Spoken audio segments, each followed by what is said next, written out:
Hello friends, welcome back to my channel. मैंने कुछ दिनों से कोई भी वीडियोस नहीं बनाया क्योंकि मैं बहुत बीमार थी और मैं चाहती हूँ कि उन दिनों के अनुभव को आप लोगों के साथ शेयर करूँ। एक्चुअली कुछ दिन पहले अचानक ही रात को मुझे तेज़ फीवर आया, बॉडी पेन भी हो रहा था। घर पर कालपोल दवा था, मैंने उसे लिया तो फीवर चला गया। पर मॉर्निंग में फिर से फीवर आ गया, बहुत अधिक वीकनेस भी लग रहा था और गले में खराश और थोड़ा सर्दी खांसी जैसा लग रहा था। घर में सभी लोगों के साथ ऐसा ही हो रहा था। हम लोग खुद से मेडिकल से दवा लेकर खा रहे थे पर उससे ठीक नहीं हो रहा था।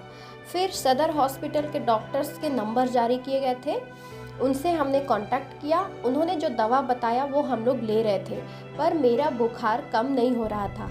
दवा लेने के बाद भी 101 डिग्री तक फीवर रह रहा था।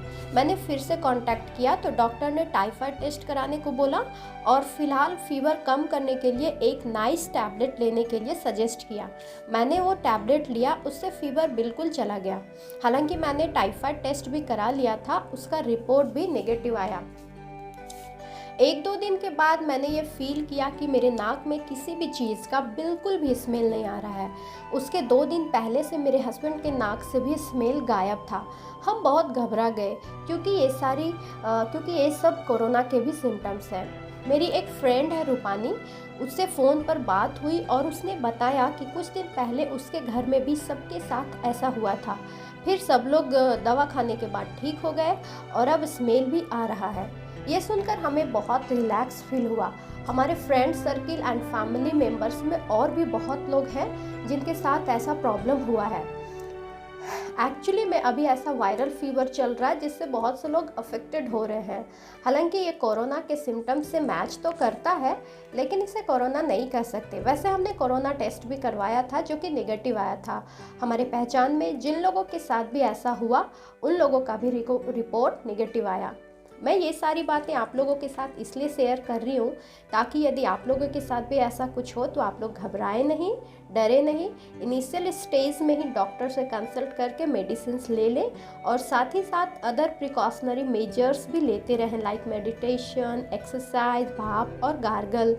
हम 3 से 4 बार या तो सादे पानी से या फिर भाप लेने वाला कैप्सूल मेडिकल में जो मिलता है उसे डालकर भाप ले रहे थे। 3 से 4 बार गार्गल गर्म पानी में नमक या फिर फिटकरी डालकर करते रहे। गर्म पानी में नींबू डालकर भी 3-4 बार पी रहे थे। मेडिटेशन और एक्सरसाइज भी करते रहे। इन सारी चीज़ों को मेरे हस्बैंड ने बहुत सीरियसली किया तो उनकी बहुत जल्दी रिकवरी हो गई। 3-4 दिन में ही उनका सेंस ऑफ स्मेल भी वापस आ गया और वो पूरी तरह से ठीक हो गए। एक चीज़ जिससे मुझे सबसे अधिक राहत मिला वो था नींबू के रस को नाक में डालना।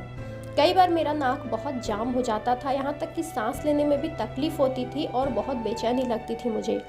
मैं कफ निकालने की कोशिश करती थी पर कुछ नहीं निकलता था। पर जब नींबू का रस निकाल कर चम्मच से मेरे हस्बैंड मेरे नाक में डालते थे तो नाक और गले में थोड़ा जलन तो देता था, लेकिन उससे सारा कफ बाहर निकल जाता था और मैं बहुत हल्का महसूस करती थी और मुझे अच्छा लगता। पर शायद मेरी कोशिशों में थोड़ी कमी रही या फिर मेरा इम्यून सिस्टम ज़्यादा वीक होने के कारण मेरी पूरी तरह से रिकवरी नहीं हो पाई है। 10 डेज से अधिक हो गए मेरे नाक का स्मेल गए हुए, पर अभी तक मुझे किसी भी चीज़ का बिल्कुल भी स्मेल नहीं आ रहा है और वीकनेस भी काफ़ी लगता है और आवाज़ में भी थोड़ा भारी। पर बाकी सारी चीज़ें ठीक है, बुखार सर्दी खांसी कुछ भी नहीं है, मुझे सब कुछ ठीक है। और वैसे मेरे नाक की स्मेल वापस आए इसके लिए मैं बहुत सी चीज़ें जिनका हार्ड स्मेल होता है जैसे कि अजवाइन, सैनिटाइज़र, पाउडर, इस तरह की चीज़ों को मैं बार बार सूंघ के उनके स्मेल को याद करने की कोशिश करती हूँ, क्योंकि हमारे जितने भी बॉडी पार्ट्स हैं या फिर सेंस ऑर्गन्स हैं उन सारे के फंक्शन को हमारा ब्रेन, हमारा mind he control and coordinate करता है। इस तरह से बार बार चीज़ों को सूंघ के और उसके स्मेल को याद करना एक तरह का ब्रेन एक्सरसाइज है जिससे कहीं ना कहीं मुझे ज़रूर फ़ायदा मिलेगा। एंड आई जस्ट होप कि आप लोगों की दुआ और आशीर्वाद से everything will be all right very soon. So thank you very much for listening me. Please keep watching my videos. Please like and share my videos and subscribe to my channel. Thank you very much. Bye bye.